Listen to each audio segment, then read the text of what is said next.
It has always been a dream of mine to own a large collection of books and to have a large TBR of possibilities to pull from. But while I love having a lot of books, I currently don't want to add any more bookshelves into my home, which means that these stacks of books that I currently have on the floor are a problem. So I somehow need to get all of these books from the floor onto my shelves, which are currently at capacity, which is where this series comes in. Throughout 2024, I'm going to be stuffing these stacks onto my shelves through any means possible. At the beginning of every episode, I will use a random number generator to select books that have to make their way to my shelves or my unhaul pile by the end of the vlog. The easiest way to start may be to read them, but if I then decide that I want to keep them, I will need to choose another book from my shelves to either read or unhaul. The episode will end when the original books chosen from the stacks and all subsequent ones pulled from shelves have made their way to either their new home on a shelf or into my unhaul pile. The stacks may change throughout the year as I organically read, unhaul and rearrange my shelves. The pool of books to choose from may change slightly as things get moved around my library, or the pile could shrink with a big unhaul,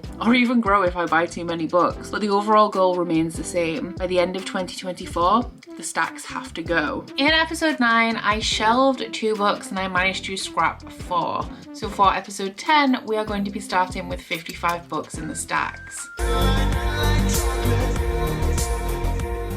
Hello my guys, welcome to episode 10 of Shelve It or Scrap It, which is once again going to be a little bit of a special round because I said that I wanted to do this challenge in a year and we are now at episode 10 and I still have 55 books in these stacks and I just feel like we're not going to make it. I may extend this a little bit, I think that is going to be the likely outcome, but I still want to try and make as big a dent in these stacks as possible before we get to the end of episode 12. So in terms of these stacks, I have edited them very slightly since the last time that I saw you guys. So I have added 3 books that came from my September unboxings. I still don't have access to my paperback shelves. I still don't have any paperbacks on shelves. So I've currently removed all of the paperbacks that aren't romance books because my romance books go on a separate shelf that I had in the stacks and I think it was only 3. So I've just put those with the rest of the books that are in boxes because if I were to read them and shelve them in this video, obviously I have no shelves to put them on. I also unhauled a book because I had more than one copy of it and I read it recently and decided that I don't need to keep it, so I will be unhauling all of the editions that I have of that book, which is 3. It was an accident, but I had 3 editions of this book and I'm going to be unhauling them all, which actually, thinking about it, that means that I now have a space upstairs that I can put something in. So maybe we'll also do that throughout this video and reduce the stacks by just 1 more. But in terms of what we're doing for this one, I am doing either a lightning round or a little bit of a cleanse, depending on how you want to look at it, because I'm going to be doing a try a chapter version of Shelve It or Scrap It. So a couple of episodes ago, I said how try a chapter doesn't really work for me because 1 chapter just isn't enough. Like I almost DNF'd the first book in my favorite series until I got to the halfway point. So I don't like to make rash decisions about books. That being said, last episode I DNF'd a book in 20 pages. So there are some books where I can very quickly make a judgment about whether it is for me or not. And because I do get a lot of subscription boxes, I admit it, I get quite a lot. There are obviously just books that aren't going to be for me straight off the bat that come in those boxes, or books that I picked up because they were recommended but they're not necessarily for me, or books that I just bought so long ago that I wouldn't like them if I read them now. So we are going to do a try a chapter round, which has its own set of rules. So we are going to use our random number generator to select a book from the stacks. I am going to read 3 to 5 chapters of that book, maybe less if I can make a decision very early on about whether I love it or I hate it. And if I hate it, or if I feel like I'm not gelling with it, or I'm ambivalent, or I don't like the writing style, we are going to scrap. If I like it and I want to continue and I feel like I am really invested in the story or I love the writing style, we are going to shelve. I think writing style is very important for me. I've said it before, this is like overly dramatic, but I always say I can read well-written shit. So if the writing style is good, then, or something that I particularly enjoy or gel with, then I I'm pretty much going to enjoy the book or have potential to enjoy the book because of that. So I feel like I can get an idea within 3 to 5 chapters whether I'm going to give a book like 3, 4, 5 stars or whether I'm going to leave it kind of feeling like I wasted my time. So like when we normally play Shelve It or Scrap It, if it turns out that I do want to continue with a book and I want to shelve it, I am then going to have to find something else off that shelf for me to try 3 to 5 chapters of and once again decide if I'm going to shelve or scrap. And the reason why I am doing this and not continuing on with the books that I enjoy is because I know there are 2 books in these stacks that I am hesitant about for sure, that I think maybe will be a miss to me. We'll see if they come up in this video. And then there's also some books on my shelves that I've received throughout the years which I have said that I'll give a try, and I am still open to giving pretty much everything a try, but I also like have a feeling that they're not going to be for me. So this hopefully will give me an opportunity to clear out some things that I just generally am not going to gel with in the stacks and also in the shelves. And then I thought it would also be fun if before every book, like before I start a book, I give you a prediction of whether I'm going to shelve it or scrap it to see whether I know my own reading tastes. And then because the main aim of this is to get through a larger volume of books than I normally would in an episode, episode 10 is going to end when I have unhauled 10 books. So if this works, maybe we'll do another round where I do more than 10 because I don't know how long it's going to take me to unhaul 10 because I thought that it wouldn't take me very long and that a scrap was more likely than a shelve. But then when I looked at the books that I currently have in the stacks, I was like, oh, but I actually think that I'm going to like a bunch of these. So let us get our number generator up. There are some, because I'm obviously going to be potentially generating 10 books. I am so scared of some of these coming up. Do you know, some that like I don't feel like I want to read, but I also don't want to face them. A Day of Fallen Night, I'm looking at you. And book 1 is number 51, so we can count up from the bottom for this one. Down here we have 55, 54, 53, 52. Ooh, 51. So Spin the Dawn by Elizabeth Lim. My prediction for this one is that it is going to be a shelve. So this one is a popular YA fantasy from, I want to say, about 2017, maybe 18. Oh, 2019, and it is a retelling of something that I cannot remember, but I'm pretty sure it is about a tailor. It is an Asian fantasy. I love Asian inspired fantasies. They are some of my favorites because I feel like I really like the typical writing style that goes along with that genre, and I also really love like the setting and the atmosphere. But this one, I'm pretty sure it's a tailor who is in disguise. Oh, it's a competition. So this is a competition to become the royal tailor, and the main character Maya is the daughter of a very talented tailor, and her father is summoned, but I'm pretty sure he's sick, so she disguises herself as his son to go and take part in this competition where she meets, I think it's the court enchanter, and I think it's going to be a romance between the two of them. So I've heard very, very good things about this. I am not at this point, like I don't read a ton of YA fantasy, but I do still enjoy some YA fantasy, and I've only really heard good things about it. So I'm a little bit disappointed that this is the first book because I feel like it's going to be hard. Like one of the things that's going to be difficult about this is to read 3 to 5 chapters of a book and then just decide to put it down. But this one is 392 pages. Oh, and 5 chapters is quite a lot. So I have, oh, it's up to page 54. I have 54 pages to decide if I'm going to be shelving this one or scrapping it.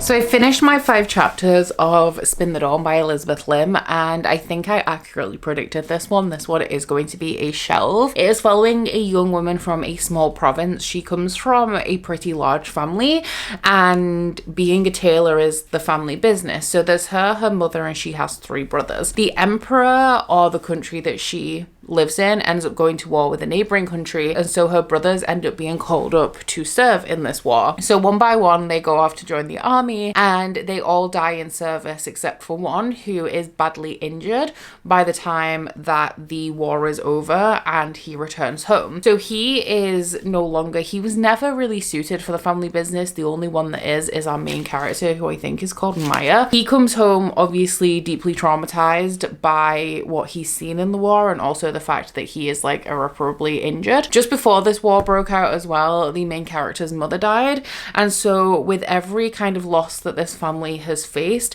her father has become more and more withdrawn and less able to perform his task as the tailor for this area. On top of that, as the war has been waged, they have stopped dealing in things like fine silks and embroidery, and instead, to keep the business afloat to survive, they have been making things like tunics for fishermen and more practical wear. Now that the war is over, they are looking at getting back into more elaborate clothing, but one day a representative for the emperor comes to the tailor shop and he tells the main character that her father has to go to be the royal tailor. She tries to dissuade him and she's like, my dad's not ill, like he's not able to go. And the guy's like, well, I don't really care, like he goes or his son goes, that is the only option. So obviously our main character knows that neither of them are going to be able to fulfill this role. So she disguises herself as her brother and travels to the palace. Is that where emperors live? In palaces? Wherever the throne is, she goes there to become the royal tailor, but she finds herself amongst like 10 or 11 other people who are competing for this royal tailor's position. And as well as that, this is not a position to serve the emperor. It is to serve, I'm pretty sure, the emperor's daughter, which, as the rest of the people in this competition are men, I'm thinking that this was going to give the main character like a little bit of an edge in the competition. On top of that, just before she leaves, her father gives her a pair of scissors that belong to her grandmother, which at the end of chapter 5 she finds out are actually magic. That's all I know about that though, because I have now put in this book down, so I don't know like how the magic works or anything, but essentially she gets sabotaged and she's able to fix her project last minute through the power of these magic scissors. So I really liked the like attention to detail in terms of setting the scene and the atmosphere in here. It is moderately descriptive writing style. It's not too elaborate.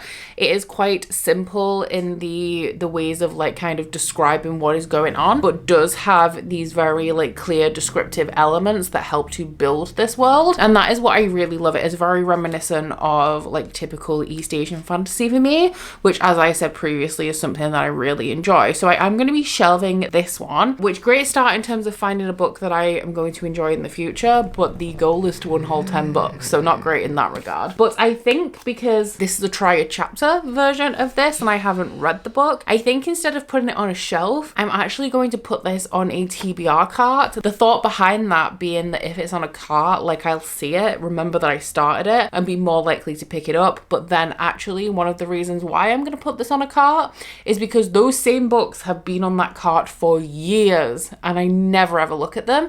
So I'm wanting to kind of refresh it a little bit and switch out some of the books. I can also only fit small hardbacks on there, so this is it's perfect. So this one is the cart in question. If you look closely, which please don't, you will find a thick layer of dust on these books, which, to be fair, why haven't I dusted them? Because I do actually go over my books like semi-regularly with a duster to clear that. But that aside, we are going to refresh this a little bit. So it is in vague alphabetical order, I think, in terms of like each, like the hardbacks here, I think, are in alphabetical order, and the hardbacks here are also in alphabetical order, but overall it is not. Should I just rearrange that real quick? I don't know if I can, because like this one, okay, let's just do this. I think part of the reason why this isn't alphabetical is because I hate with a passion putting books in and out of the carts, because it's difficult, like it's not super easy.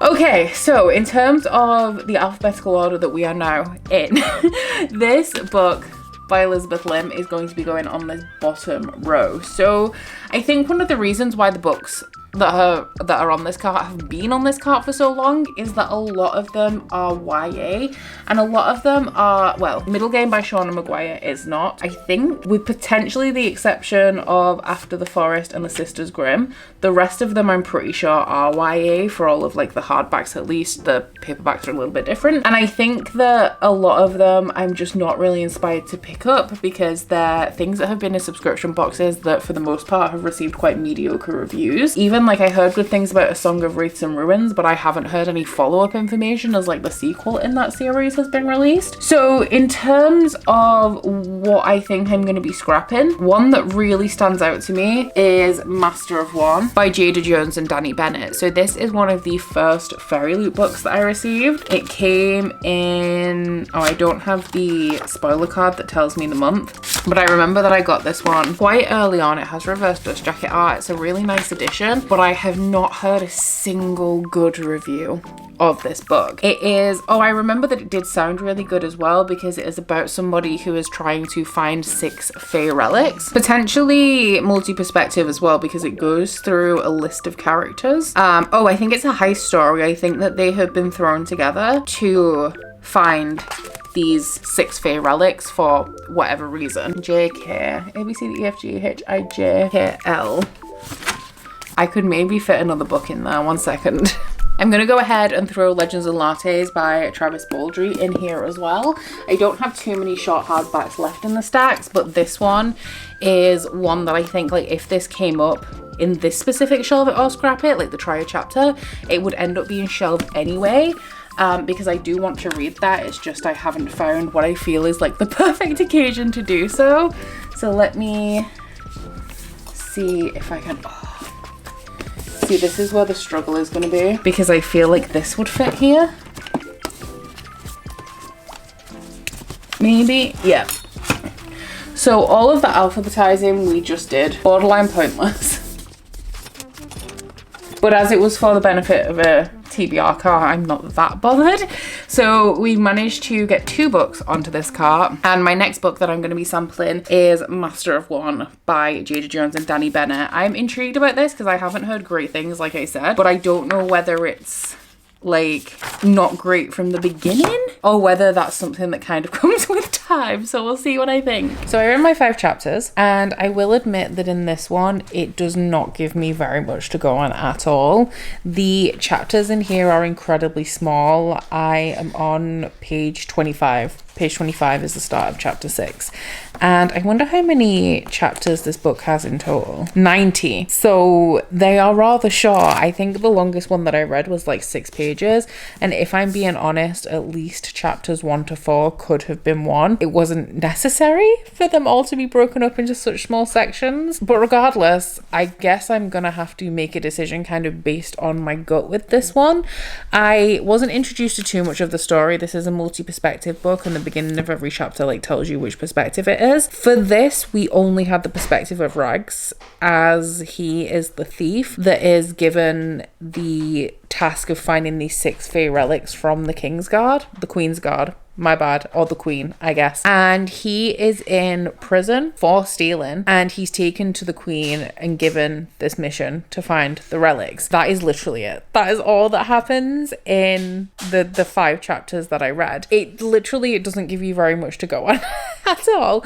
But the writing style, because that's literally all I have at this point, I'm not loving it. I'm not gelling with it very much. It hints at like a very complex world, but it isn't introducing the world in a way that I like, because I like to be well grounded in a world before the story starts and we're kind of thrown straight into Rag's perspective. And I know that like world building will come with time, like as the story goes on, maybe bits will be developed and explained a little bit more, but for me, I really just cannot retain any information in a fantasy story when I don't have that context. So it's not my favorite kind of writing style. It does have a little bit of levity to the text as well, a little bit of humor, which I don't mind in some instances, but that doesn't always work for me. I am actually going to be going with a scrap on this one because I literally, like I said, I don't have very much to go on, so I am just going to go with my gut. and the writing was not engaging to me, and I could already find myself losing interest, and considering I'm only 24 pages in, that's not necessarily a good sign for me to not really have any kind of attachment to anything that is happening in this story. So I'm very sad to say that Master of One, you are going to be going to my scrap pile, which means that we are going to be heading back to the stacks to see what I'm going to be trying next. So because we managed to get 2 books from the stacks onto the car earlier, we are now down to 53 here in total. So book 3, number 25. So that is either at the bottom of this stack or at the top of this one.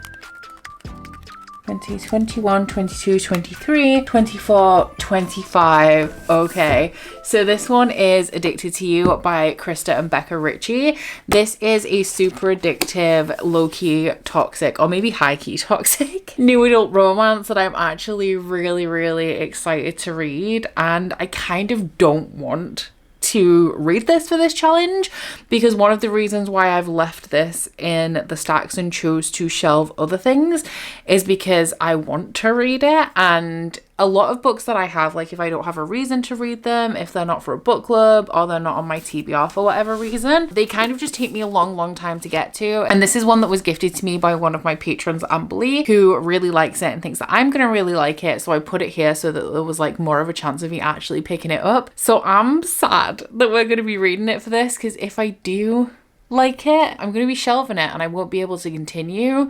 And honestly, I am, because this is more of a try a chapter style, I am reading things in the background, although slower than I normally would, because I am also sampling these books, and I'm not reading new adult romance right now, but this, or like a thriller, is what I'm really in the mood for. So this one could be very hard to put down. But if I remember correctly, this one is about 2 people who are addicts, and they're kind of fake dating each other to prove to their families that they're okay, even though they're not. So one of them is addicted to sex, maybe? Yeah, I think one of them is addicted to sex and one of them is addicted to alcohol. And when they go to family gatherings, I think they're best friends, but they're like fake dating to kind of hide their problems from their families. So I feel like there could be some sort of positive message that comes from this as they hopefully work through their addictions. But also, I obviously don't know how it's handled. This is going to be my first book by Krista and Becca Ritchie as well. I mean, like I said, I am reading books in the background of this video and I should be reading from my TBR, but maybe I could continue with something from this video if I'm having a real good time. So I'm excited about this, but sad that I will potentially have to put it down. But my prediction for this one is that it is going to be a shelve. I read 2 chapters of Addicted to You, which in fairness is more than the 5 chapters I read of Master of One yesterday. I'm like 29 pages into it, and I do not need to read anymore to know that I absolutely want to read this book. It is already much more messy and dramatic than I expected it to be. So going into this, I expected this to be about 2 people who were kind of not on a good path in life, which I mean is kind of true, but I expected them to be more like your average everyday person. This is the first book in the Calloway Sisters series, I think, which I've heard vague things about, but not actually any details about the series. And what I didn't know is that all of the people in this series or at least the Calloway sisters and the 2 people in this book are incredibly rich and incredibly privileged. So we start this story with our main character Lily. I'm pretty sure all of the sisters have flower names, and she is leaving a frat house after Bree. Sorry, we've just been playing fetch and she's not over it yet. But she's leaving a frat house after finding somebody to hook up with, and the male main character Lo comes to pick her up. Now their parents think that they're dating, and I thought this was going to be about 2 people who maybe live in the same city or go to the same college that don't do it. That when they go like home for the holidays or when they have family events, they pretend to date.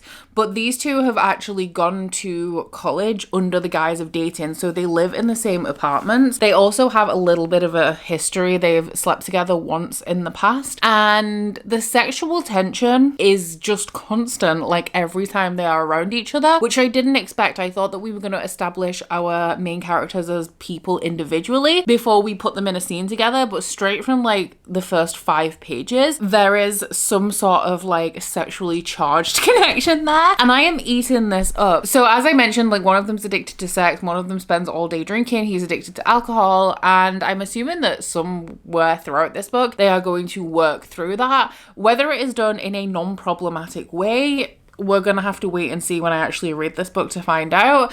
Because of the nature of this book, the type of book that it is, I'm not going into it expecting it to be not at all toxic and not problematic. So that is absolutely fine for me. Like, when I read contemporary romance, I actually like it to be like this because I love the drama of it, and that is what really keeps me hooked in a contemporary romance. Like, I don't read your typical, like, super sweet, very little problems romances. I like them to be really messy, angsty, and dramatic, like this is kind of promising to be, which means that we are going to be shelving this one. So I guess we better head upstairs and see what we are going to be replacing it with. So these shelves are pretty much just in a vague alphabetical order as opposed to like legitimately everything being in its ideal place. But the authors are Krista and Becca Ritchie. So we're looking at, I think, somewhere between like here and here. So like this would be ideal if we went actually alphabetically. It would go in between Taylor Jenkins Reid and Nisha Sharma. The question is, do I want to read something from here? So in terms of what I haven't read, we have For Her Consideration and also Song of Blood and Stone. I haven't read the Taylor Jenkins Reids and the Nisha Sharma, but I'm assuming that I'm going to really enjoy those. These ones are ones that I've picked up at Rare. I am excited to read them, so I don't assume that I'm going to want to unhaul them, but also I've never read from these authors before, so I might actually really not like them. If we were to move it up a little bit and maybe do a bit of a rearrange, we have Night Pleasures here by Sherilyn Kenyon. So I read book 1 in this series and it was okay, but I already had book 2, so I was like, I'll try it, because I believe that in terms of the Dark Hunters series, which I think is the Dark Hunter world, and I think this is the first book in the Dark Hunter series as well. The first book is more like a prequel or a setup for the series, and book 2 is where the series actually begins. So I did say that I would give it a try, and I feel like this might be a good opportunity to do that. Let's put this to the side and see if we can rearrange. See, I don't want to have to split up the Casey McQuistons, although to be fair, oh no, McIntyre does come first alphabetically. I'm just gonna have to do it. Either that or just mess up the alphabet. So either way, it's not great, but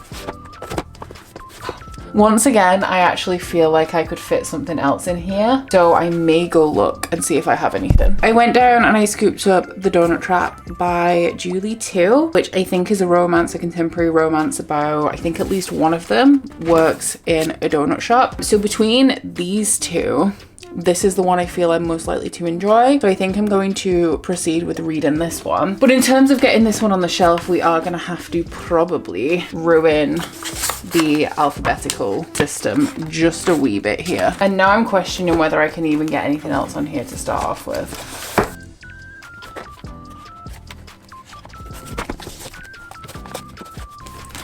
Trying to keep all of the authors together that should be together.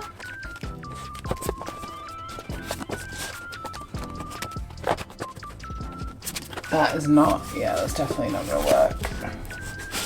Does this actually even fit on here?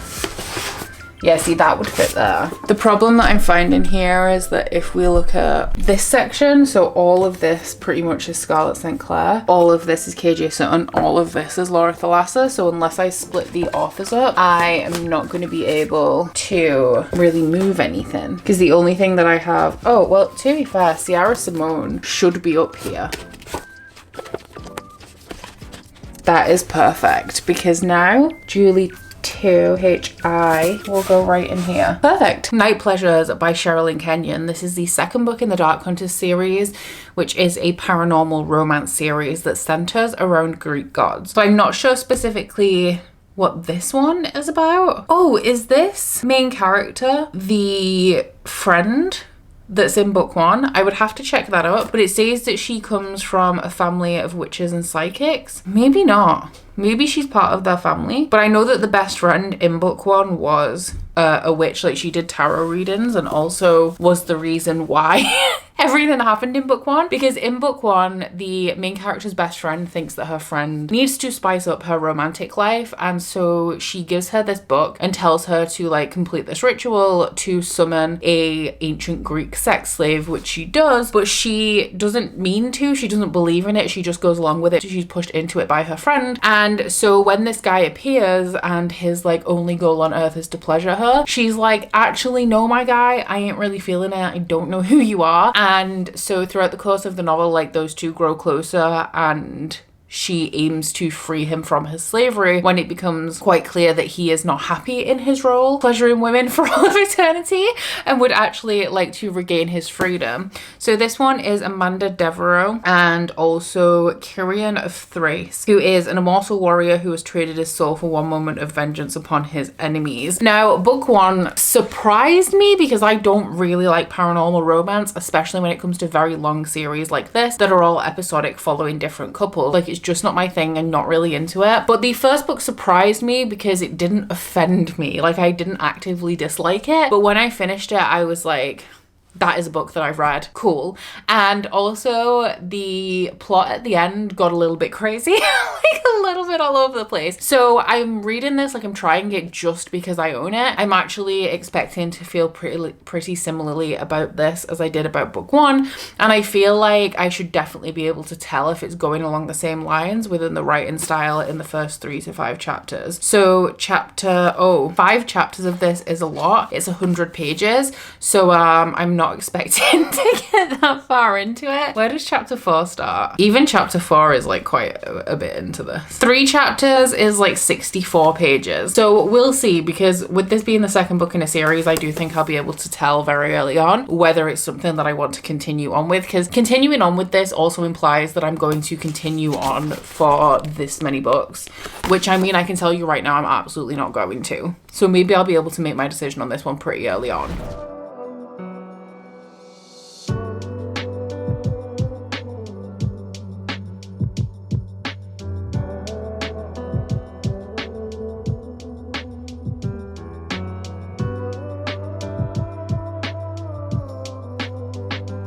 So I'm at page 30, which is 2 chapters and the prologue. The next chapter is 34 pages. So I kind of feel unwilling to commit, if I'm being honest. That is the longest chapter out of the first 5, I think. But at this point, I do think I'm going to call it.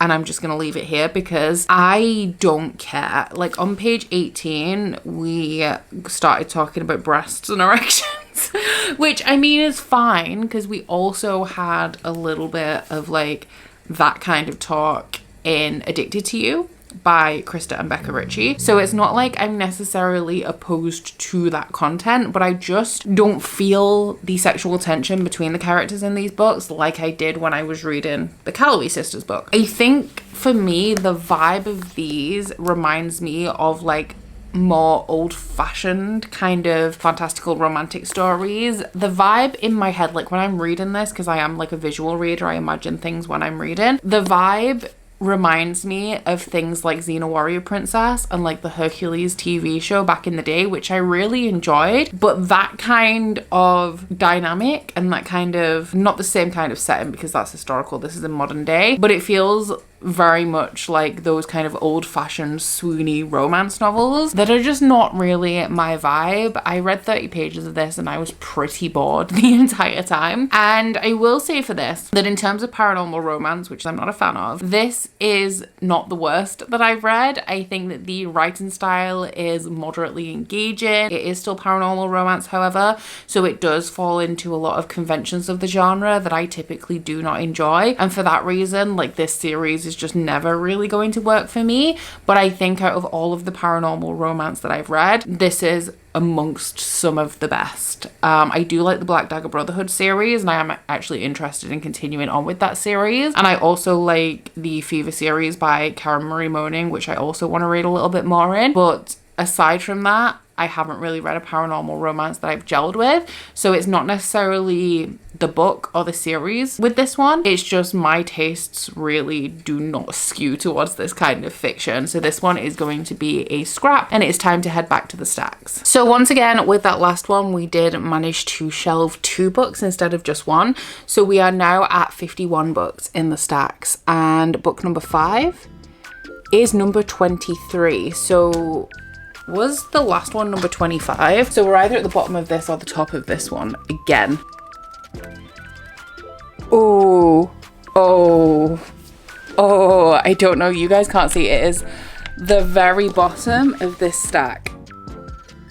This is going to be an interesting one. The chosen one this time is Swordcatcher by Cassandra Clare. I feel like I am getting a lot of books that I want to read from the stacks. Like there are... I looked at the stacks before I started this challenge and I was like, okay, there's not as many books that I am ambivalent about as I thought originally before I decided to make this episode, but we seem to be picking ones that like I'm actually genuinely interested in reading, which in terms of doing like a quick unhaul isn't great, but at least we're managing to get some of these on the shelves. So this one is Cassandra Clare's adult debut.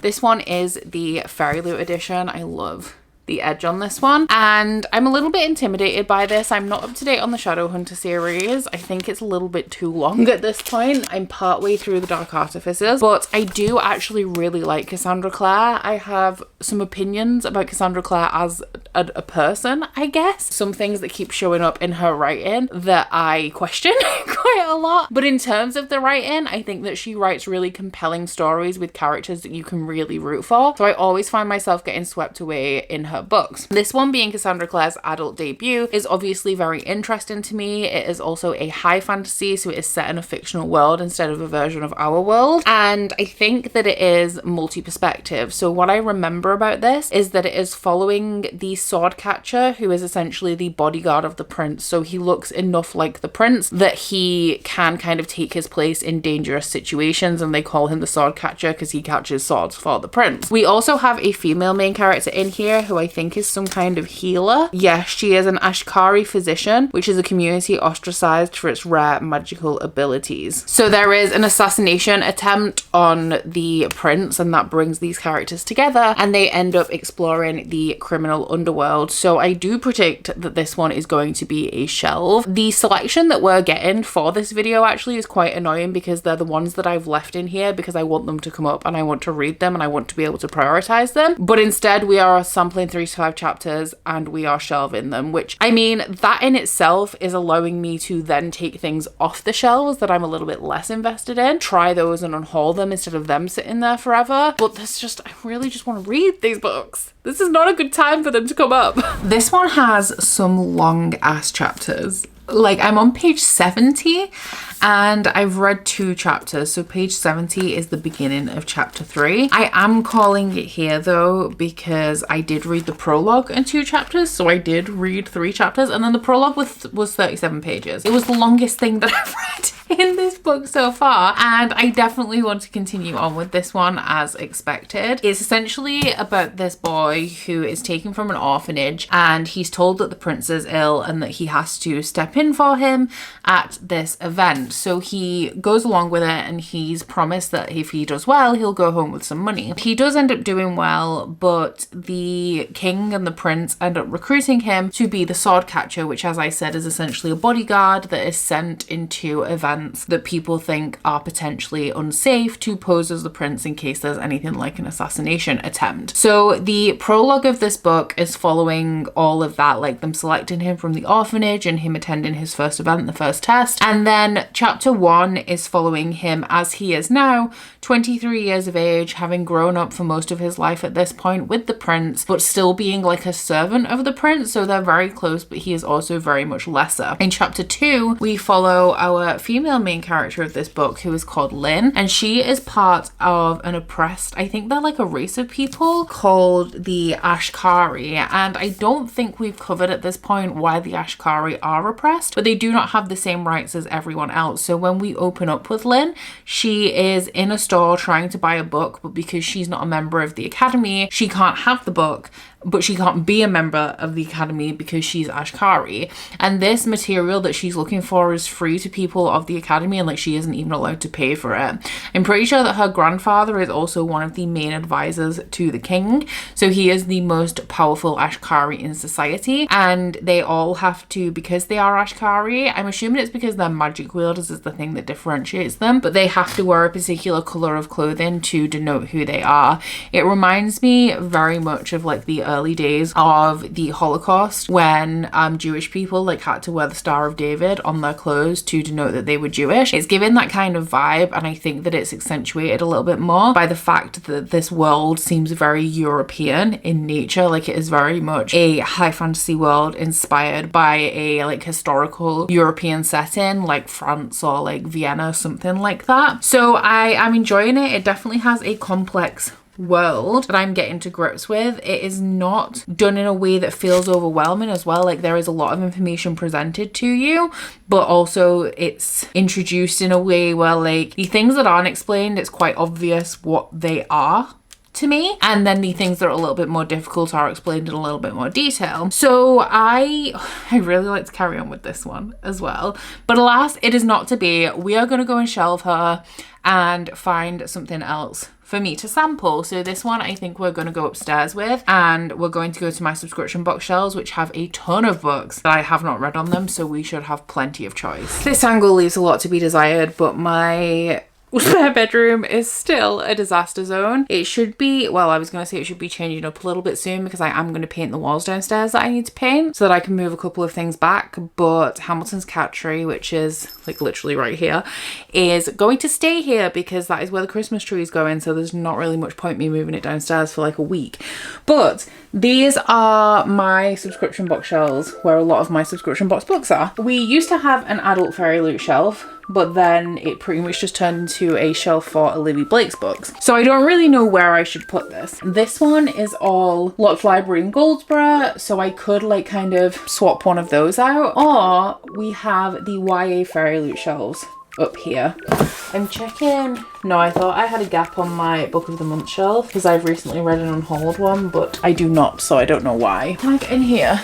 Oh, that's a little bit better. Then can you then come here? So I guess from these two shelves, we'll just pick what it is that I think I want to read. And that is the shelf that we're going to go with. So on the YA shelf, oh, I feel a bit weird about like this book, because I've heard good things about it, but it kind of gives me the ick how it is, at least in terms of the character art on the Fairy Loot edition. Feels like Sarah J Maas fanfic, which I'm not sure how I feel about that. There are also books behind these as well if we want to get into those, but there are some books up here. This one in particular I'm not sure about, which is Law by Alexandra Bracken. This just seems like a little bit too fast-paced or faster-paced YA than I typically enjoy reading, so that could be an option. I don't think I've heard great things about this, which is The Library of Broken Worlds by Alea Dawn Johnson. I personally have not very much interest in this, which is Every Exquisite Thing by Laura Stephen. And this one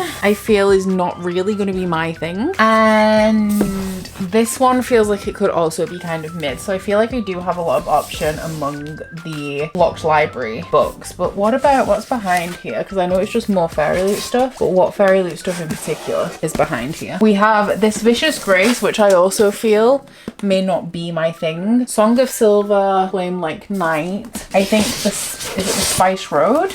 And then Threads That Bind is also there. I feel like this is giving me less options than I thought it would, because with the last two books when we come to shelve them, I feel like I've had a book in mind that I'm very much like, I do not think that I'm going to enjoy this. So I want my phone, but it's over there. So I want to do a little bit more research on some of these. So I'm just gonna tip you guys out the way. I think what I'm going to do, because I don't know for sure what I want to pick, is the 5 books that I just mentioned to you guys that I was a little bit unsure about myself. I'm going to put them into Goodreads and I'm going to read the one with the lowest average rating. So currently the one with the lowest average rating, I've done 2. The lowest one is currently Law, with 3.75. Okay, we have very clearly a new low, which I don't think this is going to be beaten. This has a 3.14 average rating on Goodreads. I'm just gonna get that out because I honestly think it's gonna be the one. That's a 3.44. So once again, quite a low one, but not as low. And this one, 3.64. So I've just actually added this. It wasn't on my want to read on Goodreads. I've added it specifically so that I can go see if this is amongst my lowest rated books on there, because I'm pretty sure it is going to be. There are, I think, at least one of the books that is downstairs in the stacks as well is also amongst my lowest rated. So I feel like that is eventually just going to go by the wayside as well, but let's look. Yes, this is actually my lowest rated. Well, actually, there's one that I don't own, which is, I don't know why this is on here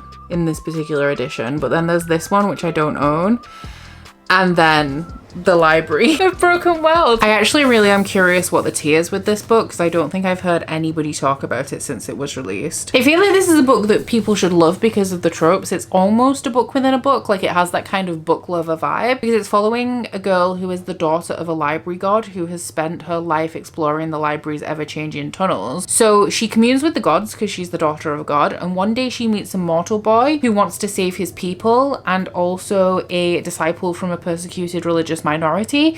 So the main character is compelled to break ranks with the gods to help them, but this involves her venturing deeper into the library than she's never been before. So I feel like a book set in a library is something, it's not like books within books and like books set in libraries or to do with magical books. They're not especially buzzy for me, but I know a ton of people really, really love that as a main theme and like a main trope. So I'm guessing it's really not very good, but let's have a look how long the chapters are in this one. I thought that it was mixed media because it has these like colored pages, but I think it's just like whatever this is, and then the first page of each chapter maybe is like that, because then it goes to normal. It does have sections of verse in here which could be interesting, and it has a lot of paragraph breaks.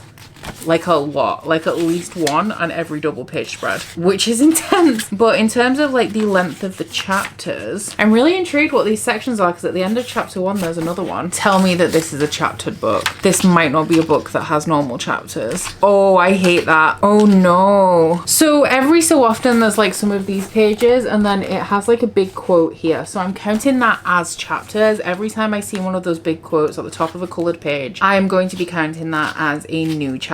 So there's still a lot though. 3 chapters would be 108 pages, so I actually really doubt that I'm gonna get that far into this if this is one that's going to end up being scrapped. But that is kind of how the only way that I felt that I could divide this by chapters. But honestly, I'm not holding out much hope for this one because the reviews are abysmal, and I think I want to read this or try it without reading the reviews. But no matter what the verdict is, I'm gonna dive into Goodreads and see why people dislike this book so much, because 3.18 is a crazy low rating. I also just realized that we didn't actually shelve anything, so let's hope that this one fits in alphabetical order. I hate it here. Okay, well, I don't even have anything particularly thin that I could slot in. I could get like this down off the top maybe, and then put this here. Would that fit? Would it fit? Please fit. No. Why is this book so thick? It's just a little bit rude, you know? They all fit. Nope.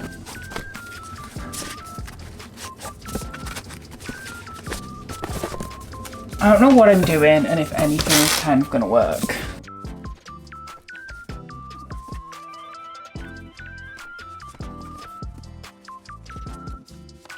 I don't really want Stephanie Garber down here.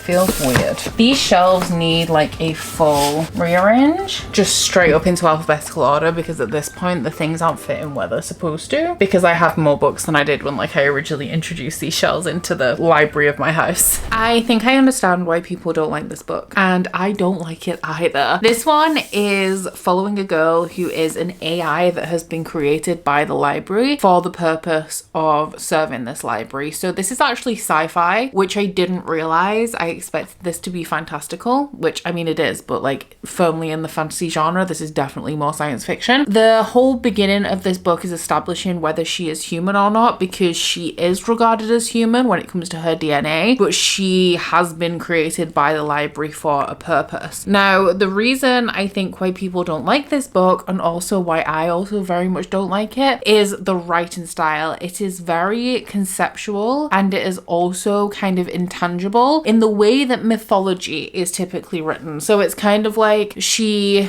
tied a glittering rope to an eyelash and ascended into a cave, and it's like, what does that mean? Like, literally, what does that mean? So I will be honest, I did not read anywhere near the 3 chapters. I decided that I was going to count these little speech bits as a chapter, and then this whole thing as a chapter, and then I had another one of those like speech bits. So these ones are a conversation between the girl and a god, which I think is taking place later on in the story, reflecting back, and then the bits in between are kind of, I guess, what's leading up to that point. Now, I feel like this story was great in the author's head. I feel like she knows what she's doing. She knows the picture that she's trying to create. But for me, somebody who hates ambiguity, the writing is so kind of, I don't want to say wishy-washy because that seems very insulting, but it's so kind of like intangible and metaphorical that like it's not really saying anything. And I really, really hate that. I love me a flowery writing style, but I don't like poetry. And it's because I just can't wrap my brain around concepts that are supposed to represent things. I'm like, no, just say what you mean. Like, pretty it up, make it descriptive, but don't say she tied a rope to an eyelash and then swung through the stars, because that literally fucking means nothing, you know? So yeah, this one is going to be a DNF for me. I mean, everything in this video technically is a DNF, but it is also going to be a scrap. I think that if you are somebody who likes metaphor and poetical writing, things that read maybe a little bit like African mythology, because parts of this reminded me of like the Dream Blood Cycle by N.K. Jemisin, which does also deal with gods and has sections that are written in a little bit more of a metaphorical style, which I don't mind when it's sections, because I do understand that part of that is the nature of African mythology, and I read a lot of books that are inspired by African mythology. But when it's the whole book, like it's not a writing style that I can really get behind at all. But I do think there's more chance of you enjoying this if you're more open to that kind of writing style, whereas I am more like a straight to the point writing style girl. Like Brandon Sanderson, his writing is so easy to comprehend. It's his worlds and his plots that are a little bit more complex, and I love that. Like, I want your worlds and your concepts and the plots to be really intricate, but the way you deliver it to me, like, let's not fuck about, you know? So this one is going to be a scrap for me, and we are going to head to the stacks to see what book number 7 is going to be for this video. So we have only got 3 books in the scrap pile so far, and I'm already starting to feel the fatigue of starting so many books but not really getting into any or finishing any. But I am really happy with the progress that we are currently making in this video. So we are down to 50 books, and book 7 is number 22, which I think, haven't they all? I feel like they've all recently been in pretty much the same range, but I think 22 is like the bottom of this first stack. So wasn't Swordcatcher number 22? Let's see. 20, 21, 22. Yes, we are once again right at the bottom of this first stack. So the next book we have selected for this video is Son of Blood and Ruin by Marielle Larez. I am going to, before I come back and talk about this more, I will look up an actual pronunciation of that name. So this one, I'm pretty sure, delves into like Aztec mythology. It is a Fairy Loot one from September last year, and I cannot remember anything about this at this point. I do really like the cover. I'm definitely intrigued by the inspiration of this book, because I don't think I've read a lot of books that fall into this kind of time category. I don't even know if it is Aztec for sure. It's set in Mexico City. I'm not sure whether it's historical, and I have no opinions really on this book. So this is interesting, because everything that we've had come out of the stack so far has been very much a, like, I am excited to read this, and this one is directly in the middle. So this kind of book is what this challenge is designed for, because I'm going into this with no preconceptions of whether I'm going to love it or whether I'm going to hate it. I have to decide based on the first 5 chapters. Now, that being said, I'm not going to double check this because I want to go into it unbiased, but I'm pretty sure that when I was making like the Spookopolis board, one of the squares on that board is the lowest rated book according to Goodreads. So when I'm going through, like, I do like test rolls and stuff, and I get excited and I'm like, okay, if I landed on this space, what would I have to read? And I feel like I have seen through that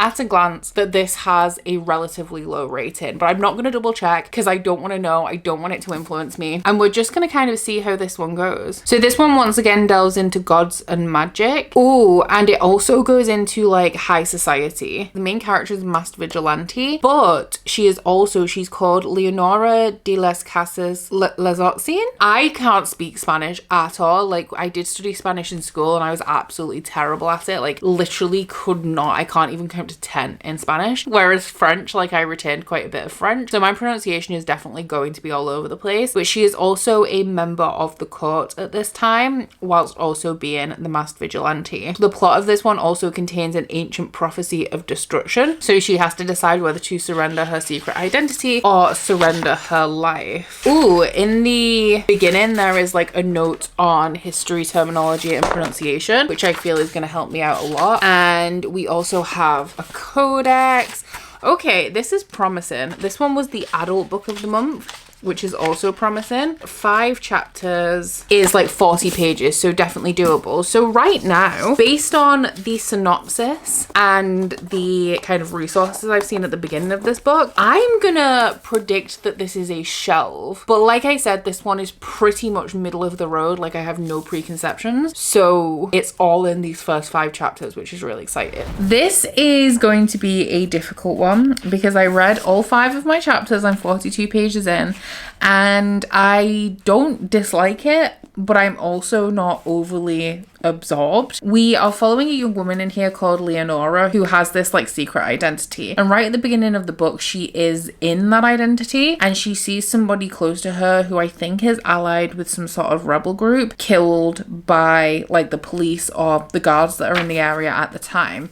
So she's actually injured in this conflict and she makes her way back to a boat where her stepmother is waiting for her. She's the daughter of an influential person in the society and she is about to marry the son of, I think, the King of Spain. So it's obviously like an arranged marriage and she's going to be meeting her husband for the first time, which she does. I mean, it's pretty uneventful. It's just really establishing her as like a important person in this society that does not want to be part of this society. She's actually the bastard daughter of this important man and her stepmother doesn't like her because of that. I'm not sure what the like race of her father is, but her mother is a Mexican woman and I think that plays into one of the reasons why her stepmother doesn't like her very much. After this, she goes into her room and she finds a pirate stealing something from her, and then there is a big explosion, and that is pretty much the extent of what I've read. We have also established that she has a magical ability. It's called tonali in this world, and it is, I think it's described on the very first page as being like the essence of life, and she uses it to, it's a vital force, and she uses it to do things like jump large distances as she is traversing the world and escaping from this situation she's in right at the beginning. She also has the ability to shift into a panther, which is why the panthers are relevant, although we haven't actually seen her do this at this point. Is it a jaguar or is it a panther?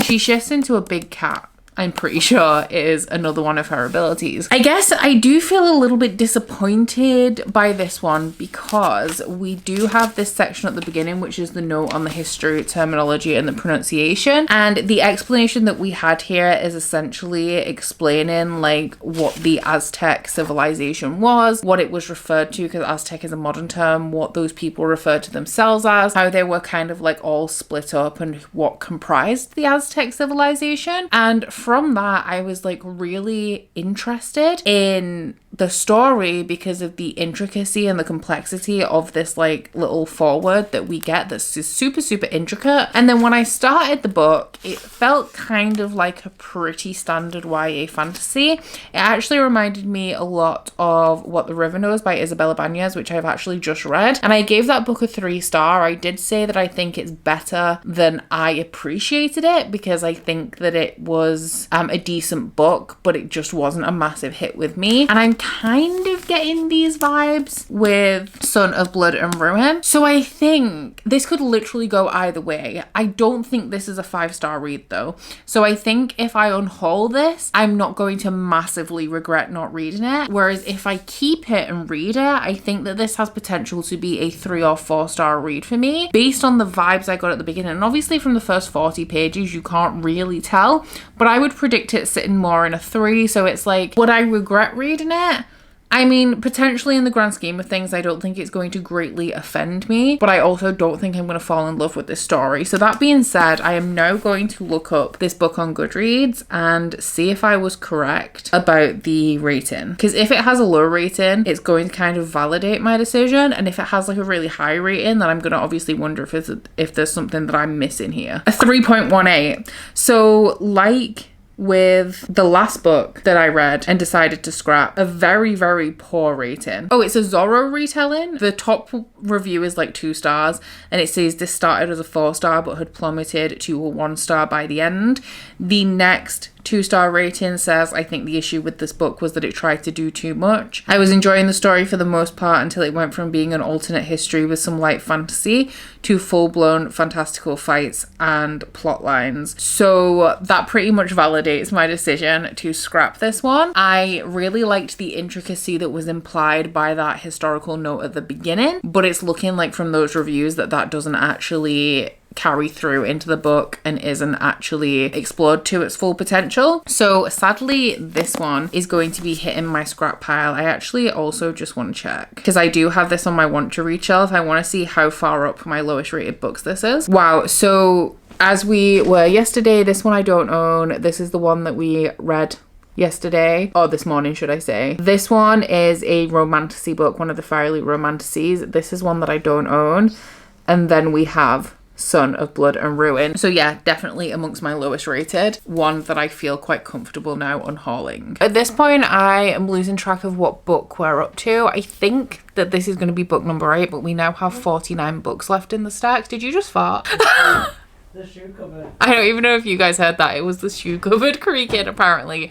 Curtis denies any responsibility for that. Was that the cupboard again?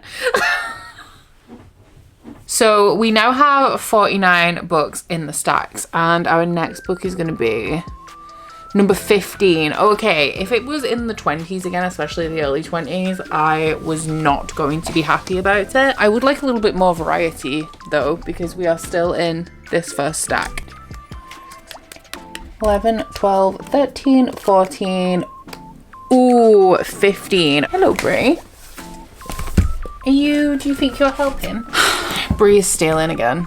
Brie, put it down. This time of day is not a great day for me to film because it is very nearly dinner time. It's 30 minutes until they get fed. And when it gets to like 45 minutes until they get fed, they start to get really antsy and both of them start acting up. And by both of them, I mean Brie and Hamilton, not Brie and Curtis. Just in case y'all were wondering. But anyway, the book that we are going to be reading next is The Curse of Saints by Kate Dramis. So this one is one that I am excited to read. Based on the synopsis, when I read it way back when, this one is another adult fairy loot box from May last year. But when I read the synopsis of this one, which is very short, so I'm gonna try to keep my cool right now. It's very short, so I'll read it to you in a second. But when I did read it, I remember being excited about it. I think it's fantasy romance. It is one that, based on the synopsis, I think I'm going to enjoy. But I don't know anything about the writing style, and I have not heard any reviews. I thought that I'd heard that it was decent and that people enjoyed it, but I almost picked this. I think it was for the last episode of Shelve It or Scrap It. I was torn between this and one other book. I think was it for the 5-star prediction prompt, and I decided to go with the other book, which was the Jazad Air. And I was looking at that time whether the sequel to this book had already gone on sale at Fairyloot or whether I could maybe read it preempting the sale so I would know if I wanted the sequel.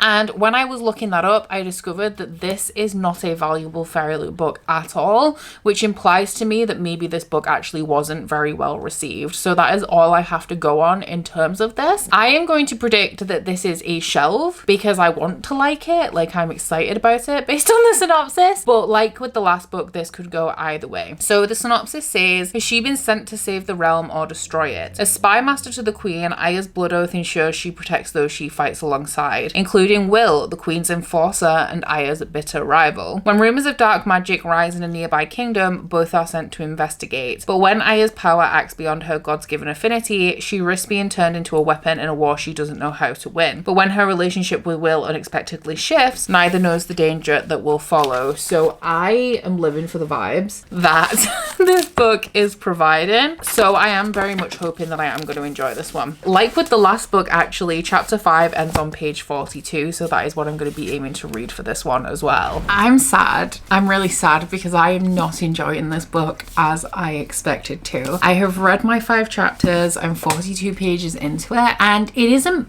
bad necessarily. I am just finding it to be thoroughly unengaging. I do have a little bit of distraction going on today because, as I mentioned earlier in this video, my paperback shelves have not been fixed yet. Like, I haven't come up with a solution. I think that I have figured out the solution today, so I kind of was excited to measure up and think about that a little bit more, which has been like occupying my mental space a little bit, which has been a little bit to this book's detriment. But then I also just am not finding the writing to be engaging. It is not bad writing necessarily, it's just really not sucking me in, and the whole point of this challenge is to scrap if it's not sucking me in. And I did think about shelving this one because in terms of what this book is about, it has tons of buzzwords for me. So we have a romance between a spy master and a queen's guard. I think that this is also a chosen one story. It has that element, like, it's not assassins and thieves, but it feels like that. It also has like the same kind of setting as things like Throne of Glass. It's also an enemies to lovers story. So all of that is like super buzzy for me and makes me want to read it. But the point of this challenge is to decide based on the first 5 chapters, and based on the first 5 chapters, I'm not having a great time. There is a magic system in this world. I think that people are blessed by the gods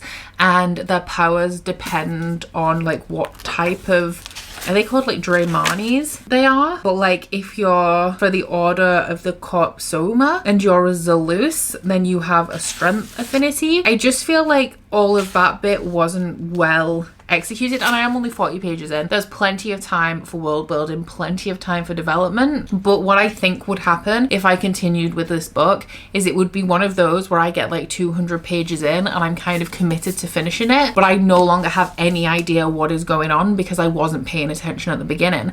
And that is not to say that this is hard to understand in any way. I just very quickly, like if I'm not engaged with the book that I'm reading, I very, very quickly stop really paying attention because I have no interest in what I'm reading, which sucks. So I think this is going to be a scrap and this is upsetting. But to be true to this challenge, I feel like the only option I have is to scrap this book, and I'm not happy about it because not only does the synopsis of this sound really good, I also really like the addition, but it's gonna have to go, I'm afraid. So I'm currently in sprints with my patrons, and I actually have just realized really rude, my memory card is telling me that I only have 4 minutes of recording time left, which is great. But because I am on sprints and I don't want to like unplug my camera and move everything, I am going to just select the book or the number here and then go get it from the stacks and show you guys what we've picked. But we have 48 books in total now, and I think we're up to book number 9, which is number 36, so quite near the end of the second pile, I think. I decided to use my big brain energy and I brought my phone over, so 17, 18, 19, 20, 30, 31, 32, 33, 34, 35, ooh, 36. This is a good pick. So Honey Witch by Sydney J. Shields. This one is an excellent pick for this challenge. It is a recent Fairy Loot book. It's from May 2024, and immediately the theme put me off this one because it's cottagecore, and cottagecore is not my vibe. So I don't know if this is a cozy fantasy in terms of like, I don't know how low the stakes are, but I believe that this one is a fantasy that is set in a cottage. It has a sapphic romance in it, and none of those things are appealing to me like in conjunction with each other. So it's following a woman who has always preferred the company of the spirits of the meadow as opposed to any of the suitors who've tried to woo her. So she's whisked away by her grandmother to a family cottage on the tiny isle of Innisfree, where her grandmother offers to train her as the next honey witch, which she jumps at this. It does come with a catch in that nobody is allowed to fall in love with the honey witch.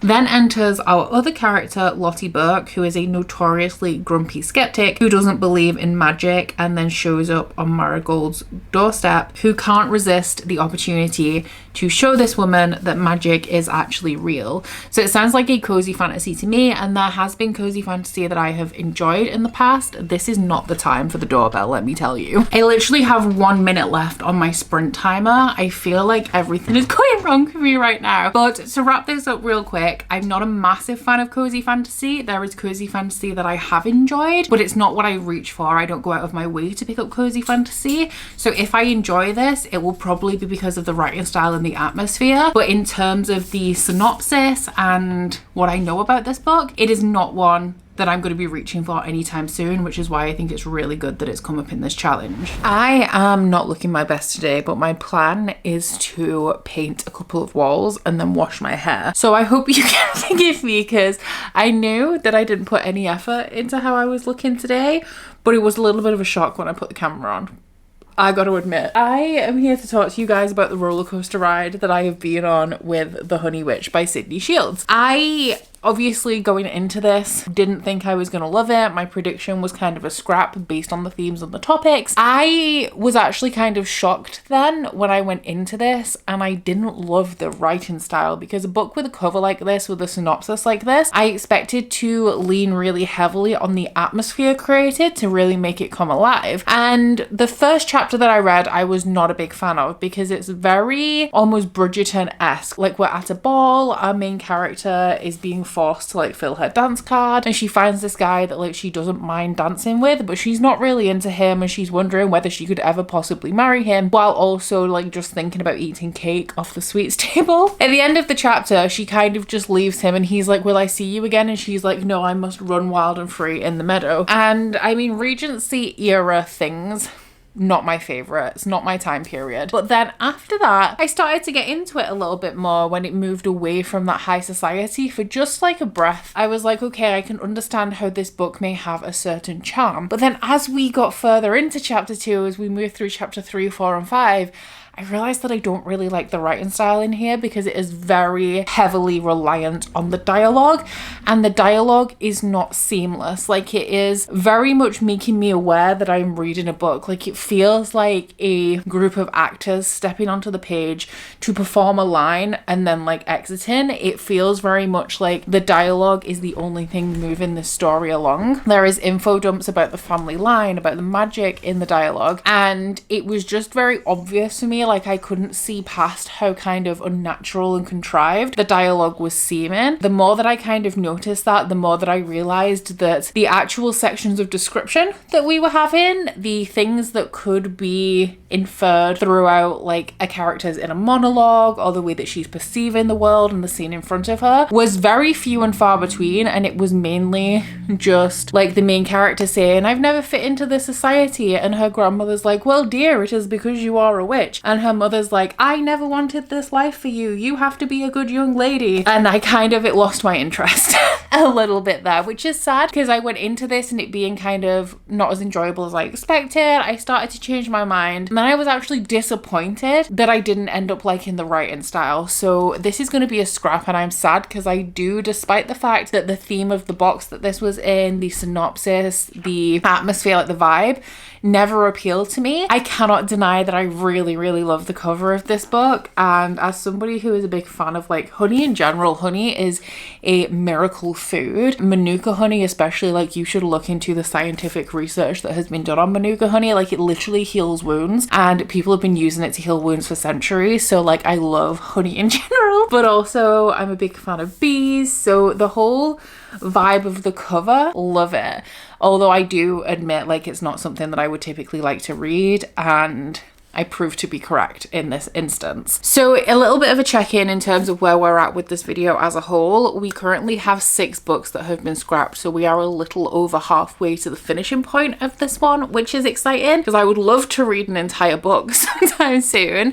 And we currently have 47 books in the stacks. I have just moved the J. Brie book off the top of here down with the rest of the paperbacks, because now we have 20 books in each of the hardback stacks and then just 7 down in the corner over here. So let's see. I don't know. I have no idea what book number we're up to for this video, but let's see what our next book is gonna be. Number 3. Okay, easy peasy.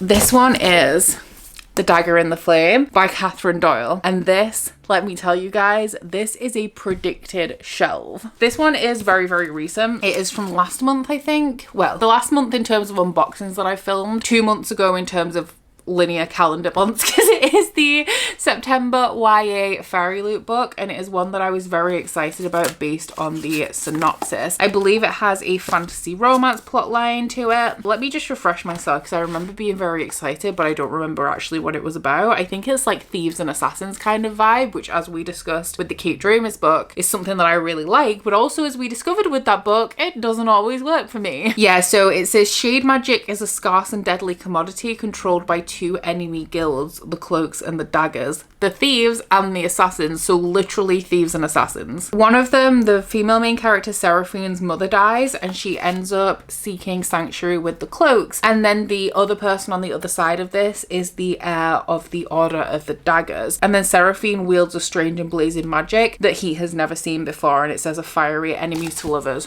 romantasy. Sounds great to me. I'm excited to give this one a try. In terms of chapter lengths, oh, it's a little bit of a chunkier one, which isn't bad. Gives me plenty of time to make my mind up. And chapter 6 starts on page 72. So hopefully this one is a hit with me. It's been a little while since we've had a shelve, and this is one that I'm very much anticipating enjoying. So I've decided to stop 3 chapters into The Dagger and the Flame. Not even 3 chapters actually, because I'm counting the prologue as chapter 1. So I made it to chapter 3, which is 30 pages in, and the reason I stopped is because I'm already pretty convinced that I want to continue on with this one. It is nothing necessarily special in what I read so far. We're following Seraphine. The prologue, she sees something strange happen to her mother, but her mother kind of convinces her that nothing happened, so she brushes it off. And then the first chapter is 10 years after that, where her mother has died, and Seraphine came home with her dog Pippin, and she saw that her mother was like dead in the doorway of their home and everything was on fire, and she saw like a man standing over her. So she ran away to the city of Fantôme to seek refuge with the Cloaks, and that is where chapter 2 ends, and chapter 3 is picking it up from Ransom's perspective, who is the heir of the Guild of the Daggers. It's a very kind of typical setup for a YA fantasy. It has obviously the assassins and thieves theme. It has, like, I'm gonna say based on the language, like Fantôme, that it's a French inspired city. Maybe I haven't read that much of it, but that is the impression that it's given at this point. She has a sidekick in the form of her dog. It's going to be an enemies to lovers story. It's a revenge plot because she wants to know who killed, well, she knows who killed her mother actually, or she thinks that she knows, and she would like to take revenge on him. But I just liked it. The only negative thing that I have to say about it based on what I read is that it's not even negative, it's just an observation really. It's that it does very much read like YA. There is no illusion that this is adult fantasy. It reads like a YA fantasy, but it is a YA fantasy.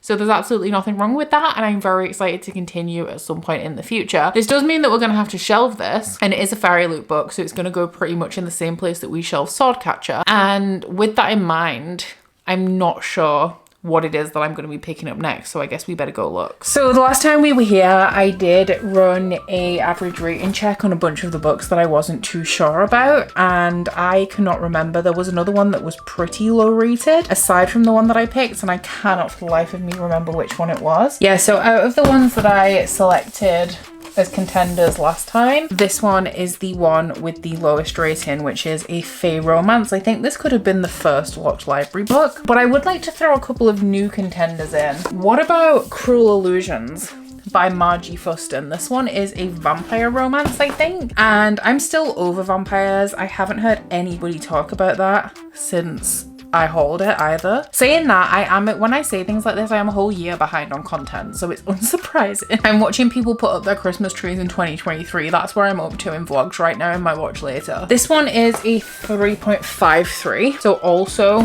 kind of low, not terrible. We do have, if we wanted to throw it down to the what is technically the Illumicrate shelf, we have A River Enchanted by Rebecca Ross, which I know a bunch of people really like, but I wasn't impressed by Divine Rivals, and that is Rebecca Ross's like most popular book. Do I still have 2 copies of that? No, I think I unhauled one. That's a 4.09. It's just my personal like enjoyment of Rebecca Ross that is tilting me towards that one. This is another one that people really love that I don't think will be for me, because this one is like for sure historical, and the like historical time period that I also don't enjoy. What about the ones that are behind this one? Oh my days. Okay, so based on all of the ones that I'm kind of unsure about myself, combined with their average ratings when I looked them up, the heating has just clicked on. I swear the boiler activates every time we're in here, which is funny because the rest of the time I'm just freezing my ass off downstairs with no heating. But out of the ones that I'm personally unsure of, the lowest rated one is The Thorns Remain, so I think we're gonna go with that. But this is like quite a thick book again, so I'm unsure because this shelf is tight. I don't know whether we're going to be able to get this in. Once again, we do very much still need to rearrange all of these shelves at this point. It's just I don't have room to do it. Like, I couldn't show you if I wanted to because of how much stuff is currently in this room. Like, I'm just going to show you what I'm currently dealing with, because this is, the cat tree should be where I'm stood. Like, I can't get out of the door because I've moved it now. And then all of this, there's like this much space between the boxes and the bed, and then it's all bed. So we got absolutely no room. And then down here I have like another little cabinet that has my yarn for my crochet along in it. But anyway, that is besides the point. Can we move? Because I don't think this is gonna go in here. Oh, it might. It's tight. And we have a little bit of room up here, so maybe I will make this work. And then if I move a Diary of Blood and swap it with